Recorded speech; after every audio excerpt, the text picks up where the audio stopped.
After the Supreme Court's landmark decision in Brown v. Board of Education in 1954, African American students were granted, at least in theory, the right to attend schools alongside white students. In practice, however, integration faced fierce resistance across the South.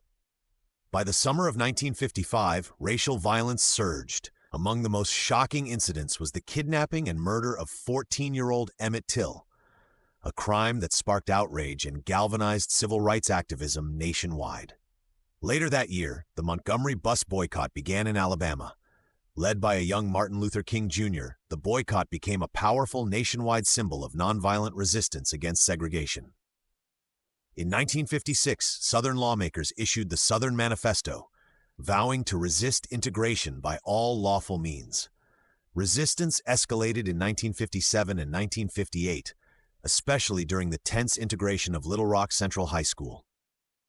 Meanwhile, grassroots activism continued to grow. NAACP youth staged sit-ins at whites-only lunch counters in 1960, and the Freedom Rides of 1961 challenged segregation in interstate travel. Across the South, demonstrations multiplied, attracting national and international attention. Media coverage of violent repression, including the use of fire hoses and attack dogs against child protesters, created a crisis that could not be ignored by the Kennedy administration. In 1963, bombings and riots in Birmingham prompted President Kennedy to call in federal troops. On June 11th, he announced plans for comprehensive civil rights legislation. Later that summer, the March on Washington drew hundreds of thousands, amplifying public support for equality. After Kennedy's assassination in November 1963, the push for civil rights continued under President Lyndon B. Johnson, setting the stage for the historic Civil Rights Act of 1964. This era marked a turning point in the fight for justice, a story of courage, struggle, and the relentless pursuit of equality that changed America forever. For much of American history, freedom and equality were promised but not fully given to everyone. After the Civil War ended in 1865, slavery was abolished through the 13th Amendment, and new laws were written to protect the rights of formerly enslaved African Americans.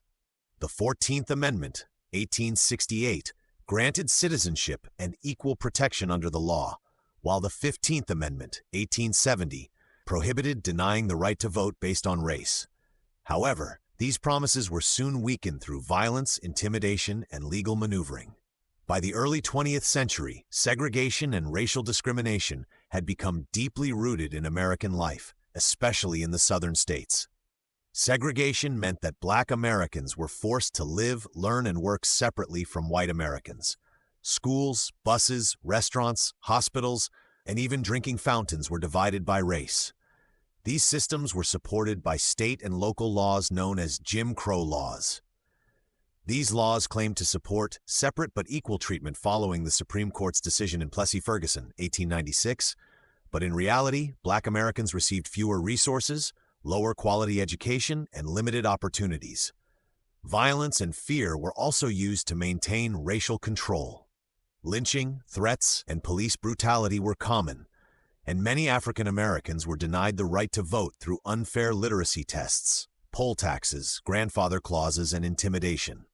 Speaking out against injustice could lead to serious punishment or death. Despite these dangers, Black communities continued to resist. Churches, schools, and families passed down stories of freedom and dignity.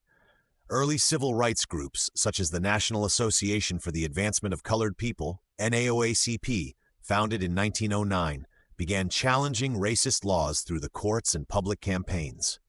By the middle of the 20th century, the contradiction between American ideals and daily reality became impossible to ignore.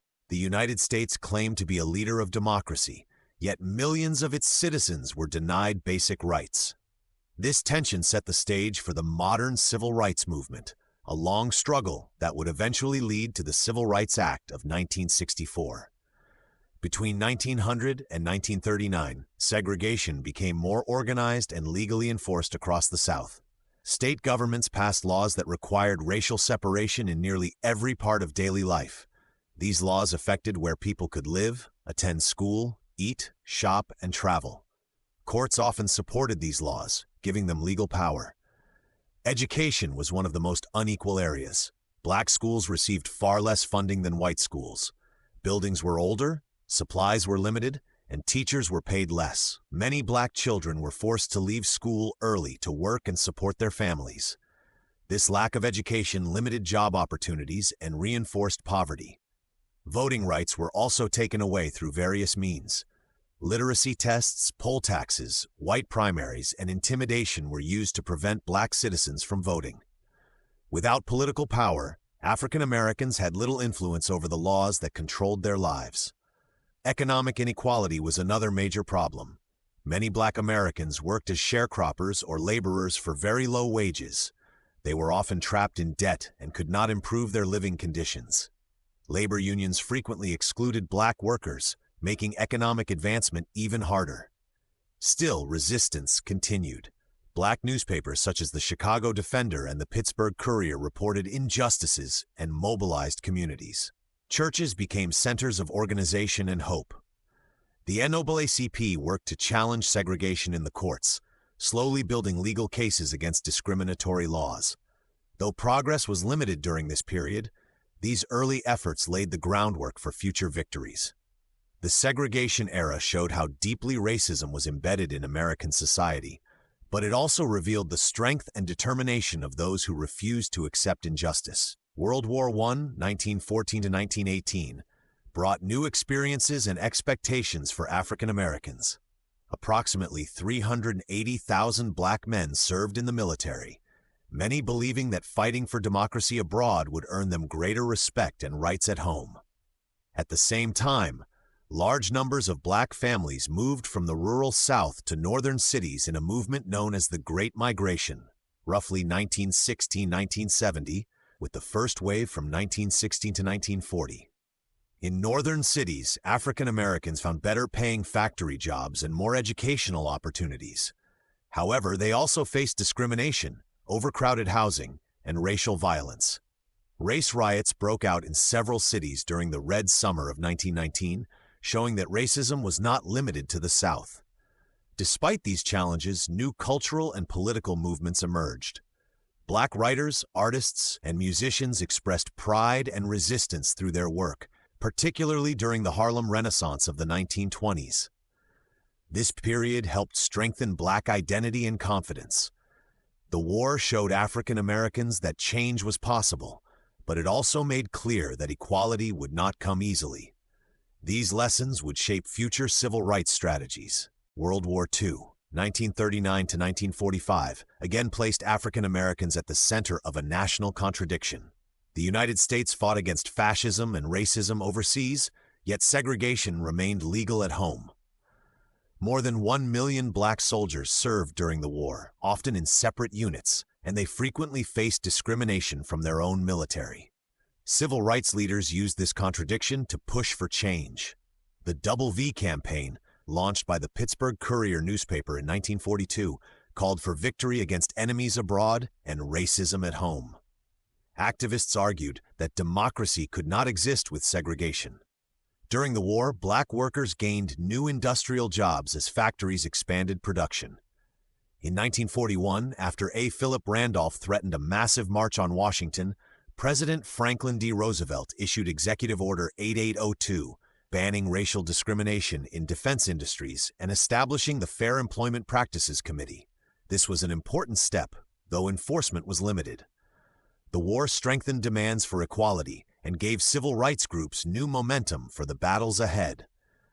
After World War II, African Americans returned home, determined to claim the rights they had fought to defend.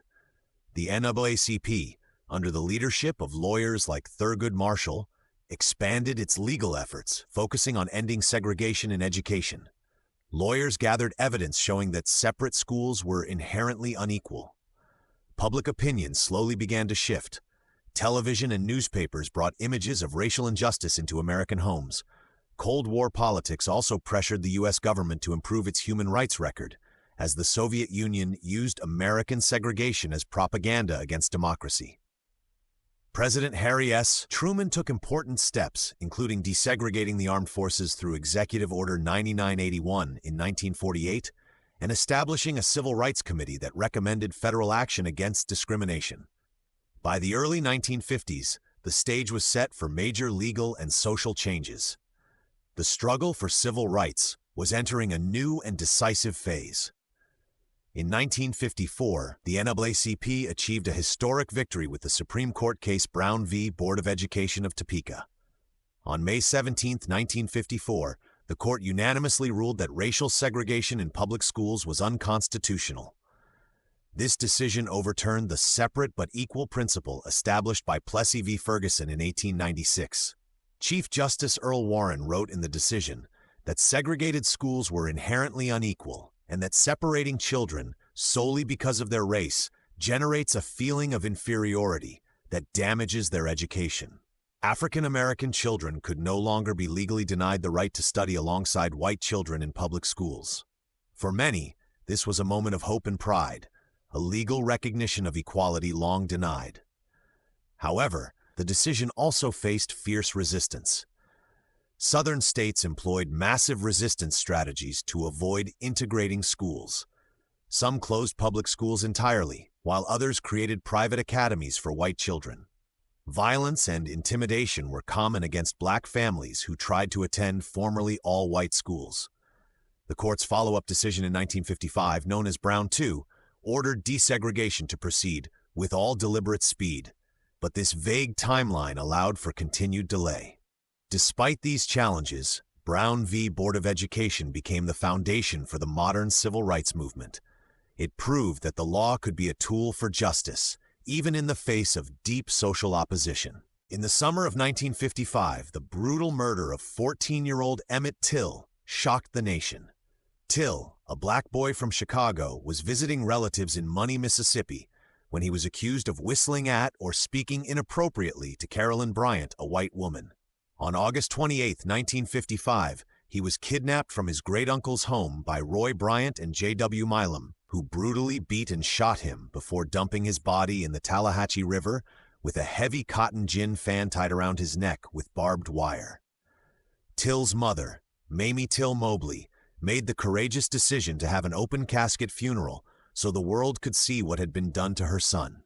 Photos of Till's mutilated body appeared in Jet magazine and other publications, stirring outrage across the country. Black and white Americans alike began to speak out against the violent realities of segregation in the South. An all-white jury acquitted Bryant and Milam after deliberating for just 67 minutes. Emmett Till's death became a symbol of the urgent need for civil rights. It inspired protests, fueled activism, and helped ignite the growing national movement to challenge racial injustice. On December 1, 1955, Rosa Parks, a black seamstress and NAACP secretary in Montgomery, Alabama, refused to give up her bus seat to a white passenger as required by local segregation laws. Her arrest sparked the Montgomery Bus Boycott, a mass protest against segregated public transportation that would last 381 days. The boycott was organized by the Montgomery Improvement Association and led by a young minister named Dr. Martin Luther King, Jr., who was only 26 years old. For over a year, African Americans, who made up approximately 75% of bus riders, refused to use buses, walking long distances or organizing carpools instead. The protest caused severe financial strain on the bus system and gained national and international attention. On November 13, 1956, the Supreme Court ruled in Browder v. Gale that segregation on public buses was unconstitutional. The boycott officially ended on December 20, 1956, when the court's order was served and Montgomery buses were integrated. The success of the boycott demonstrated the power of nonviolent resistance and organized collective action. It also elevated Martin Luther King, Jr. as a national civil rights leader and established the effectiveness of economic pressure combined with legal challenges. After Brown v. Board of Education, many white Southern leaders organized resistance to integration. On March 12, 1956, 101 members of Congress, 19 senators and 82 representatives from Southern states signed the Declaration of Constitutional Principles, commonly known as the Southern Manifesto. The document pledged to oppose desegregation through legal means and political pressure, arguing that the Supreme Court had exceeded its authority. Resistance was often violent. Schools were slow to integrate, and black families who attempted to enroll children in white schools faced harassment, threats, economic retaliation, and even bombings. Citizens' councils, sometimes called white citizens' councils, formed throughout the South to coordinate opposition to integration. Segregation remained strong in communities where local authorities openly defied federal law. This period revealed the deep social and political barriers to civil rights. While legal victories were important, changing minds, social habits, and entrenched power structures proved far more difficult. In September 1957, 9 African-American students, later known as the Little Rock Nine, attempted to enter Central High School in Little Rock, Arkansas, following a federal court order to desegregate. Arkansas Governor Orval Faubus used the Arkansas National Guard to block their entry on September 4, 1957, defying federal law and creating a constitutional crisis. After 3 weeks of standoff and increasing violence from angry mobs, President Dwight D. Eisenhower intervened on September 24, 1957. He federalized the Arkansas National Guard and sent 1,200 paratroopers from the 101st Airborne Division to protect the students and enforce integration. Federal troops remained at the school throughout the academic year. The Little Rock crisis showed that federal authority could and would be used to uphold civil rights, even against violent opposition and defiant state governments. This event became a symbol of both resistance and courage, broadcast around the world through newspaper photographs and television coverage. It highlighted the tension between state and federal power and demonstrated the growing importance of media attention and public awareness in the civil rights movement. In 1957, Congress passed the Civil Rights Act of 1957, the first federal civil rights legislation since the Civil Rights Act of 1875 during Reconstruction. President Eisenhower signed it into law on September 9, 1957. The act focused primarily on protecting the voting rights of African Americans, especially in the South, where discriminatory practices had long prevented them from registering to vote. The law created the United States Commission on Civil Rights to investigate allegations of voter discrimination and gave the Justice Department the authority to file lawsuits on behalf of African Americans denied the right to vote. While the act was limited in its scope and effectiveness, it lacked strong enforcement mechanisms and was weakened through compromise. It was an important symbolic and practical first step. It showed that the federal government was beginning to take civil rights seriously and laid the foundation for stronger legislation in the future.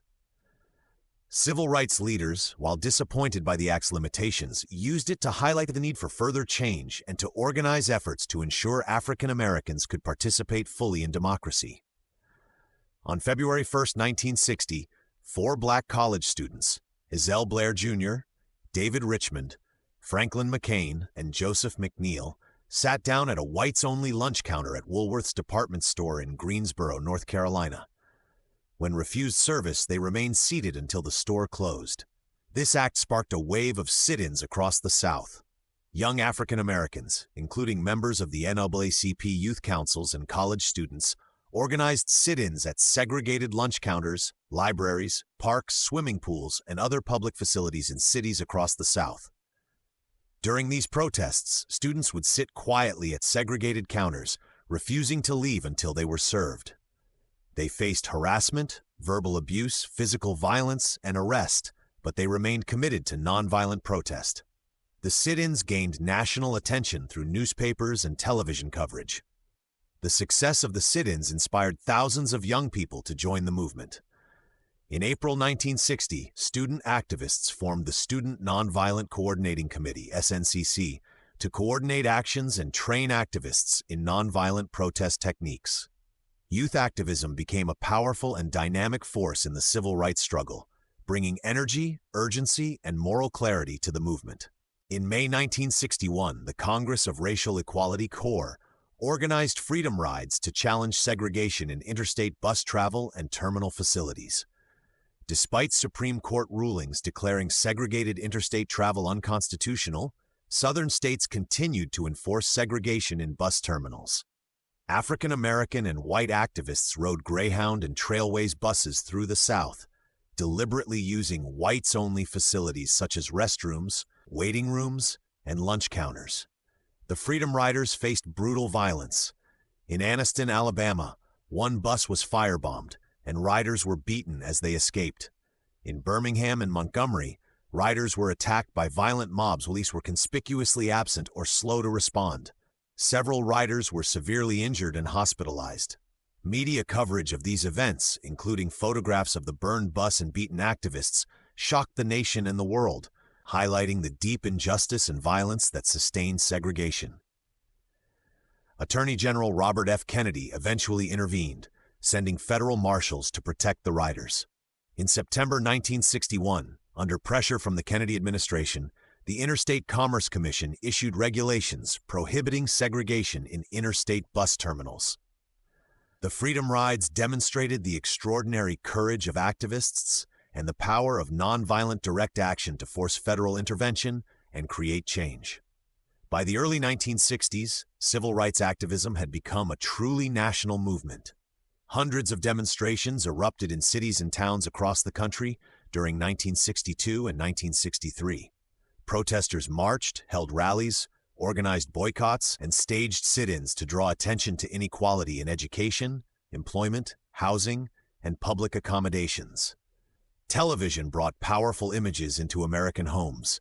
Police using fire hoses and attack dogs against peaceful demonstrators, including children in Birmingham, state troopers beating marchers on the Edmund Pettus Bridge in Selma, and massive crowds gathering for civil rights rallies. These shocking images caused widespread outrage and significantly increased public support for civil rights reforms, particularly among white Americans in the North who had previously been unaware of or indifferent to Southern segregation. The movement was not limited to the South. Northern cities also experienced protests over housing discrimination, employment inequality, de facto school segregation, and police brutality. Civil rights had become a nationwide issue, demanding national solutions. When John F. Kennedy became president in January 1961, civil rights activism was reaching new heights. Kennedy recognized the moral and political importance of the movement, but faced strong opposition from Southern Democrats in Congress, whose support he needed for other legislative priorities. Early in his presidency, the Kennedy administration provided limited support for civil rights activists. The Justice Department, led by Attorney General Robert Kennedy, protected freedom riders and filed voting rights lawsuits. But President Kennedy initially moved cautiously to avoid direct confrontation with Southern political leaders. Events such as the violence in Birmingham, Alabama in spring 1963 and the growing national attention to racial injustice convinced Kennedy that stronger federal action was necessary. The moral urgency of the movement and the political pressure from demonstrations across the country forced Kennedy to reconsider his cautious approach. These pressures set the stage for a major civil rights initiative. In spring 1963, Birmingham, Alabama, considered one of the most segregated cities in America, became the center of national attention for the civil rights movement. The city was notorious for its Commissioner of Public Safety, Eugene "Bull" Connor, who was determined to maintain segregation through intimidation and violence. Starting in April 1963, activists led by Dr. Martin Luther King Jr. and the Southern Christian Leadership Conference, SCLC, organized a campaign of marches, sit-ins, and protests against segregation in downtown stores, restaurants, and public facilities. When adult protesters filled the jails, organizers launched the Children's Crusade on May 2, 1963, with hundreds of black schoolchildren marching for civil rights. Local authorities responded with extreme violence.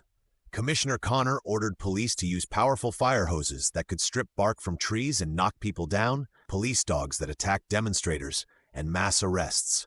On May 3, 1963, images and television footage of children being blasted with fire hoses and attacked by police dogs were broadcast nationwide and around the world, shocking Americans and international observers. On the evening of May 11, 1963, bombs exploded at the home of Dr. King's brother and at the Gaston Motel, where civil rights leaders had been staying. Riots erupted in response. The violence and chaos in Birmingham forced the federal government to act. President Kennedy sent federal troops to nearby bases and publicly acknowledged that the nation faced a moral crisis. Birmingham made civil rights an urgent national priority and increased support for federal legislation to protect African Americans' rights. On June 11, 1963, following the integration of the University of Alabama, where Governor George Wallace had symbolically stood in the schoolhouse door, President Kennedy addressed the nation on television. He declared civil rights a moral issue that was as old as the scriptures and as clear as the American Constitution. He announced his intention to propose comprehensive civil rights legislation. On June 19, 1963, President Kennedy formally sent a comprehensive civil rights bill to Congress. The bill aimed to end segregation in public places such as hotels, restaurants, and theaters, protect voting rights more effectively, authorize the Justice Department to file school desegregation lawsuits, and create federal enforcement mechanisms for civil rights violations. Kennedy called for equal opportunity in education, employment, and housing. His proposal represented the most significant civil rights legislation since Reconstruction. It also signaled a new level of federal commitment to ending racial discrimination and marked a turning point in presidential leadership on civil rights. Supporters of civil rights saw Kennedy's bill as a long-awaited chance to achieve legal equality.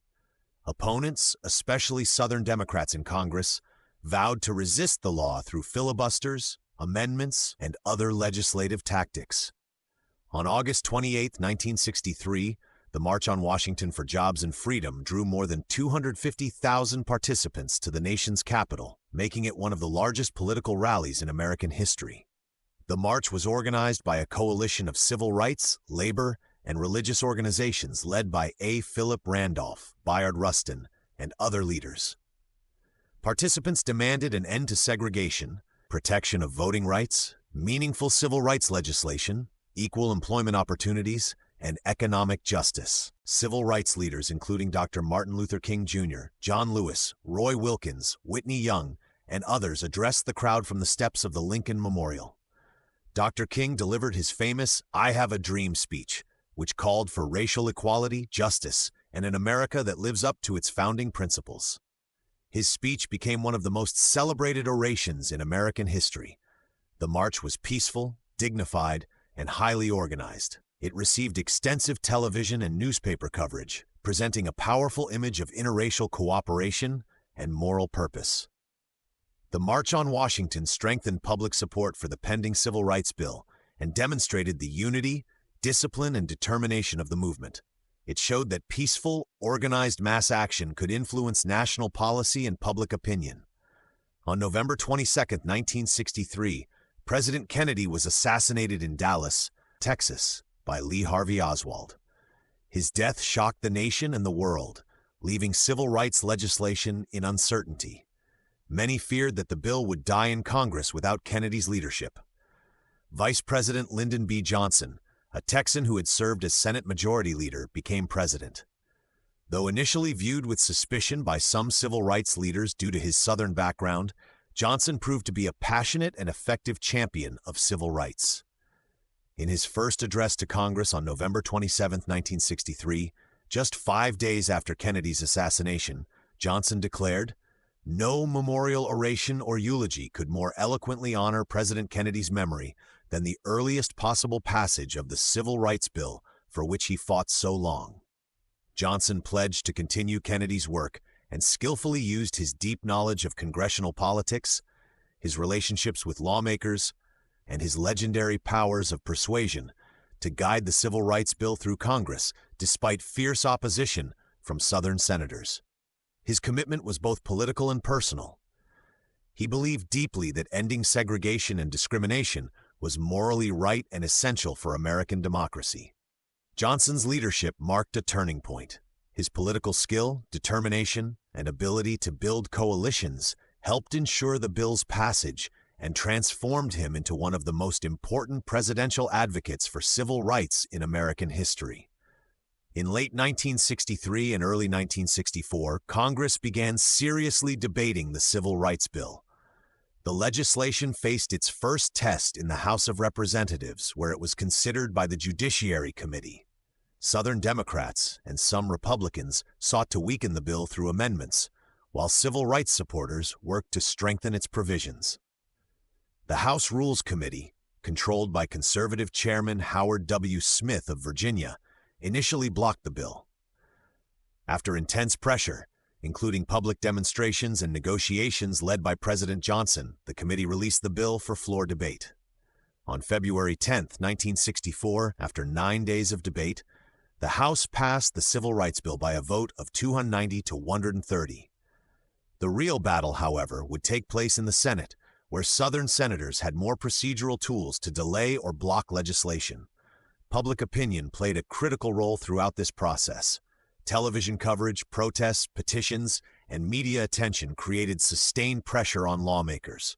Religious leaders, labor unions, and civil rights organizations mobilized their members to contact senators. Northern and progressive politicians pushed for stronger provisions, including protections against discrimination in employment, education, and public accommodations. The debate was intense and prolonged, but the growing momentum reflected the strength of the civil rights movement and the urgent national demand for addressing racial inequality in America. In 1964, the Civil Rights Act faced its toughest challenge in the Senate. Southern Democrats, determined to maintain segregation, organized a filibuster to delay or defeat the bill.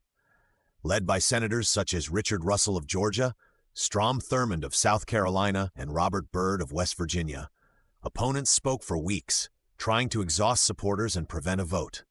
The filibuster began on March 9, 1964, and lasted for 75 days, making it one of the longest filibusters in Senate history. Senator Robert Byrd alone spoke for more than 14 hours in opposition to the bill. Southern senators argued that the legislation violated states' rights and represented federal overreach, though their primary goal was to preserve racial segregation and white supremacy. Supporters of civil rights, led by President Johnson, Senate Majority Leader Mike Mansfield, and Senate Minority Leader Everett Dirksen, a Republican from Illinois, worked tirelessly to gather the votes needed to end the filibuster. At that time, ending a filibuster required a 2/3 majority vote, 67 senators, a very high bar. Johnson personally lobbied senators, negotiated compromises while keeping the bill's core protections intact, and built a bipartisan coalition. Senator Dirksen's support proved crucial. His involvement brought Republican votes and lent bipartisan credibility to the legislation. The legislative battle showed the determination of both sides and highlighted the importance of sustained public pressure as Americans across the country wrote letters, staged protests, and spoke out in support of equality. The Civil Rights Act of 1964, as it emerged from congressional debate, included several important legal protections organized into numbered sections called titles. Voting rights prohibited unequal application of voter registration requirements, though it did not eliminate literacy tests entirely. Public accommodations outlawed segregation and discrimination in hotels, restaurants, theaters, sports arenas, and other public places. This was one of the most visible and controversial provisions. Desegregation of public facilities authorized the Attorney General to file lawsuits to desegregate public facilities such as parks, swimming pools, and libraries. Desegregation of public education authorized the Attorney General to file lawsuits to desegregate schools and provided technical and financial assistance for school desegregation. Commission on Civil Rights extended and expanded the powers of the Civil Rights Commission established in 1957. Non-discrimination in federally assisted programs, prohibited discrimination in programs receiving federal funding, and authorized federal agencies to withhold funds from discriminatory programs. This provision gave the federal government significant enforcement leverage. Equal employment opportunity prohibited employment discrimination based on race, color, religion, sex, or national origin. It created the Equal Employment Opportunity Commission, EEOC, to investigate complaints and enforce compliance. The inclusion of sex as a protected category was added during House debate, initially as an attempt to derail the bill, but it remained in the final version and had profound implications for women's rights. These provisions created a comprehensive legal framework for enforcing equality across many areas of American life and gave the federal government powerful tools to combat discrimination. After 75 days of debate and filibuster, supporters of the bill finally gathered enough votes to invoke cloture, the procedure to end debate and force a vote. On June 10, 1964, the Senate voted 71-29 to end the filibuster, the first time in history that cloture had been invoked on a civil rights bill. This required building a bipartisan coalition that included both Democrats and Republicans who supported civil rights. On June 19, 1964, exactly 1 year after President Kennedy had sent the bill to Congress, the Senate passed the Civil Rights Act by a vote of 73-27. Since the Senate version differed slightly from the House version, the bill returned to the House, which accepted the Senate's changes on July 2, 1964, by a vote of 289-126. The law's passage marked a historic victory for civil rights activists and represented the most comprehensive civil rights legislation in U.S. history. It was a turning point in the long fight for equality and demonstrated that sustained activism, political leadership, and public pressure could overcome seemingly insurmountable obstacles. On July 2, 1964, President Lyndon B. Johnson signed the Civil Rights Act into law in a televised ceremony at the White House. Speaking at the signing, Johnson emphasized that the law was founded on the principles of justice, freedom, and equality enshrined in the Constitution. He declared, "We believe that all men are created equal, yet many are denied equal treatment. We believe that all men have certain unalienable rights, yet many Americans do not enjoy those rights." More than 75 civil rights leaders, members of Congress, and other dignitaries attended the ceremony. Dr. Martin Luther King, Jr., and other prominent activists who had fought for decades to achieve this moment stood behind the president as he signed. Johnson used over 75 pens to sign the bill, distributing them to those who had worked for its passage as commemorative symbols of the historic achievement. The signing sent a clear and powerful message. Segregation and discrimination were no longer legally acceptable in the United States. The federal government was committed to enforcing equal rights for all citizens regardless of race, color, religion, or national origin. The Civil Rights Act sparked mixed reactions across the country. African Americans and civil rights supporters celebrated a long overdue victory and vindication of their decades-long struggle. Many saw it as a crucial step toward a fairer, more just society. Churches held services of thanksgiving and civil rights organizations planned new campaigns to ensure the law would be enforced. Opposition remained strong in some areas, especially in the Deep South. Some individuals, businesses, and institutions resisted integration and sought ways to circumvent the law. A few businesses closed rather than serve black customers. Some private clubs and organizations reorganized to claim exemptions from the law. Violence and intimidation continued in certain communities, as those committed to white supremacy refused to accept the new legal reality. Some politicians who had opposed the bill, including Senator Barry Goldwater, the 1964 Republican presidential nominee, argued on constitutional grounds that the federal government had overstepped its authority. However, the law's constitutionality was quickly upheld by federal courts. Despite these challenges, the act empowered civil rights organizations and gave federal authorities the legal tools and mandate to enforce equality. It marked the beginning of a new era in American history, though the work of achieving true equality was far from complete. After the Civil Rights Act was passed, enforcing it became a critical challenge that would continue for years. Federal agencies, including the Justice Department, the Equal Employment Opportunity Commission, EEOC, and the Department of Health, Education, and Welfare, were tasked with investigating complaints, monitoring compliance, and ensuring that the law's provisions were implemented. Some states and local governments actively resisted integration, finding creative ways to evade federal requirements. Businesses and schools tried to find loopholes to continue discriminatory practices without technically violating the law. For example, some establishments claimed to be private clubs exempt from public accommodations requirements, while some employers found subtle ways to discriminate in hiring. Civil rights activists and organizations continued protests, marches, litigation, and direct action to hold institutions accountable and pressure the federal government to enforce the law vigorously. The NAACP Legal Defense Fund, CORE, SNCC, SCLC, and other organizations filed numerous lawsuits to force compliance. The Act's enforcement revealed that passing a law was only the first step in achieving meaningful change. Real transformation required constant vigilance, sustained effort, public awareness, adequate funding for enforcement agencies, and the willingness of ordinary citizens to demand equality and challenge discrimination when they encountered it. The Civil Rights Act led to greater integration in schools and universities, though progress was gradual and uneven. Title VI, which prohibited discrimination in federally funded programs, became a powerful enforcement tool. Schools that refused to desegregate risked losing federal funding, a significant financial threat that encouraged compliance. The Department of Health, Education, and Welfare issued guidelines for school desegregation and monitored compliance. Schools that failed to develop acceptable desegregation plans faced the loss of federal funds, which proved to be an effective enforcement mechanism. Although progress was uneven and often met resistance, the law opened new opportunities for African Americans in higher education. Black students gained admission to previously segregated colleges and universities across the South. Access to better resourced schools improved educational outcomes for many black children, though de facto segregation in northern cities remained a persistent problem. The act also inspired continuing legal challenges that expanded educational equality in the following decades.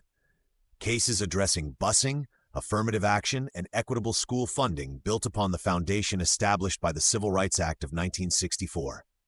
The Civil Rights Act fundamentally changed the American workplace. Discrimination in hiring, promotion, wages, and firing became illegal under federal law. Employers were required to provide equal opportunities regardless of race, color, religion, sex, or national origin. The Equal Employment Opportunity Commission, EEOC, established by the Act and beginning operations in July 1965, investigated complaints of workplace discrimination.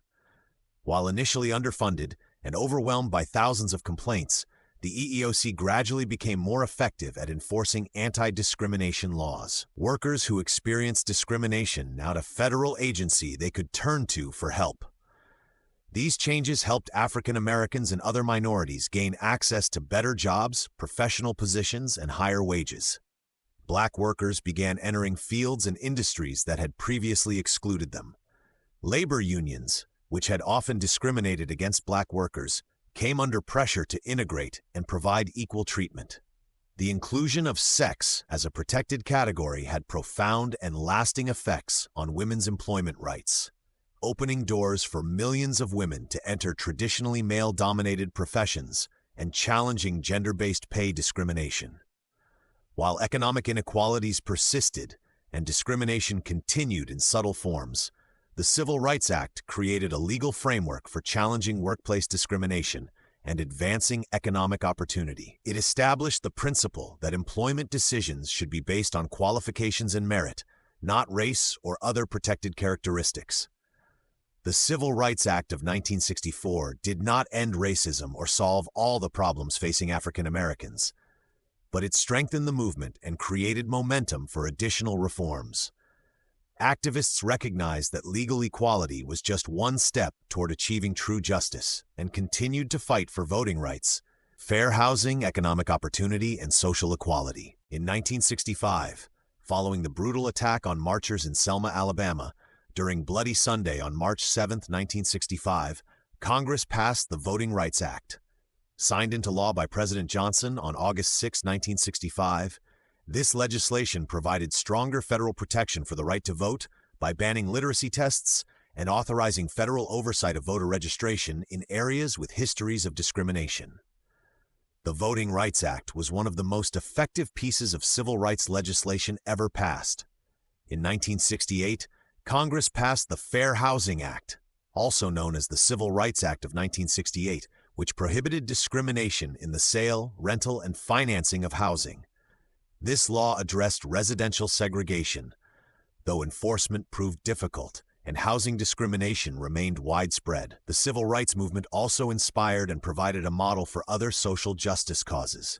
The women's rights movement, disability rights movement, LGBTQ+ rights movement, and advocacy for other marginalized groups drew lessons and strategies from the civil rights struggle.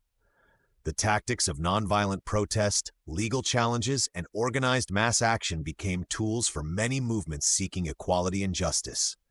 President Johnson's War on Poverty, announced in 1964, included programs like Head Start, Job Corps, and expanded food assistance, which were influenced by civil rights advocacy for economic justice.